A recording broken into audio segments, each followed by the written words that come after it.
This is Autoline Daily, the show for those of you who love the automotive industry. There's a lot of doom and gloom out there in the automotive industry right now, but Tesla sure has a lot of good news going for it. Goldman Sachs put out a buy rating on Tesla stock, which closed at $709 a share yesterday.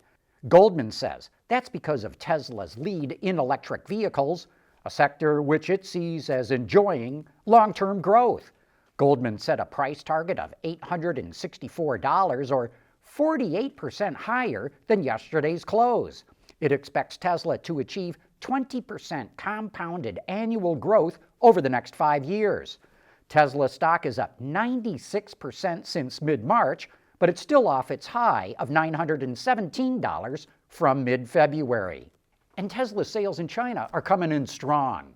While Tesla only reports global sales on a quarterly basis, the China Passenger Car Association says Tesla sold 10,160 cars in China in March, which puts the company close to its annual target to sell 150,000 cars in China from its plant in Shanghai.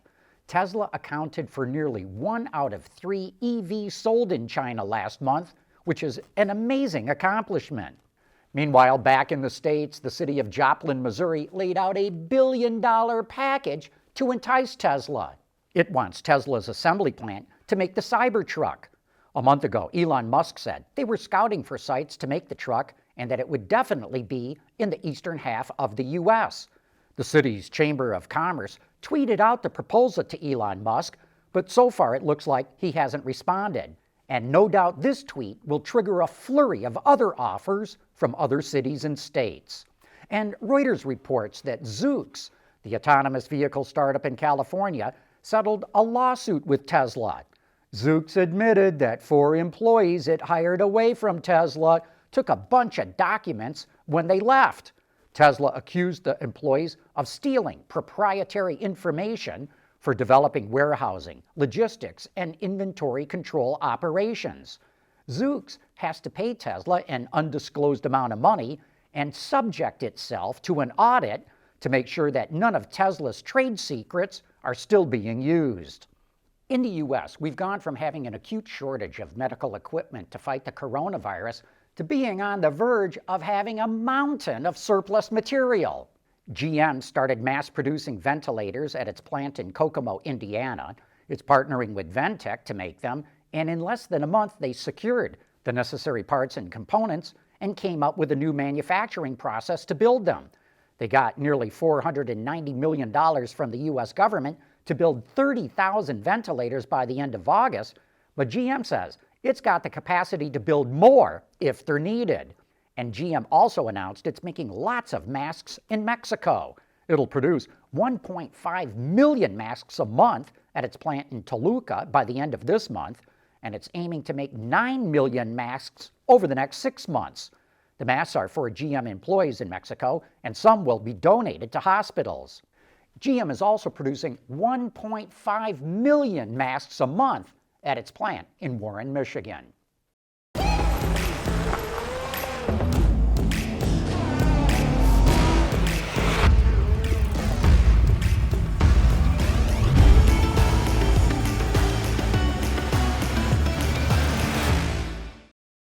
In aerodynamics, low drag equals high speed, while high downforce equals good cornering speed.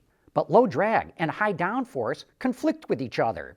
So Porsche improved its active aerodynamic system on the new 911 Turbo S to try and get the best of both worlds. It has 3 active elements: cooling air flaps in the front, which are all new, as well as a variable front spoiler lip and an extending and tilting rear wing, both of which have been improved.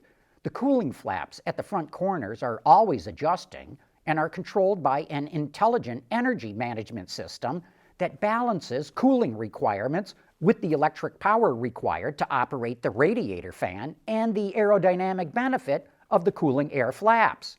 The front spoiler has more surface area than previously and has 3 segments that can extend and retract depending on the situation.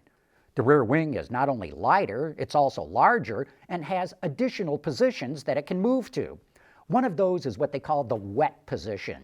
In this mode, All active control systems are set to maximum driving stability, and if the driver slams on the brakes at high speed, the front and rear spoiler will move to their maximum downforce setting for aerodynamic braking. Overall, the new active aerodynamic system in the 911 Turbo S increases downforce by 15%, and the system is even sensitive enough to adjust when the sliding roof or convertible top is open. The 911 was the first Porsche to use active aerodynamics in 2014, and now all of its models use it. Here's something for racing and history buffs to do while trying to pass the time in quarantine. The Indianapolis Motor Speedway opened up its archives to fans, which dates back 111 years. Every Tuesday for the next 13 weeks, the IMS will release a new decade in chronological order. The information will take fans through the track's history by highlighting some of the biggest moments, like how it was originally a 5-mile road course and oval hybrid track. There's pictures, video, and written accounts to go through, and one of the Indianapolis Motor Speedway's historians will share his vast knowledge on some of the subjects. This week is all about the track's start in 1909. Do you remember Cadillac's Blackwing engine? It's a 4.2-liter twin-turbo V8 that cranks out 550 horsepower and has only been used in the CT6V.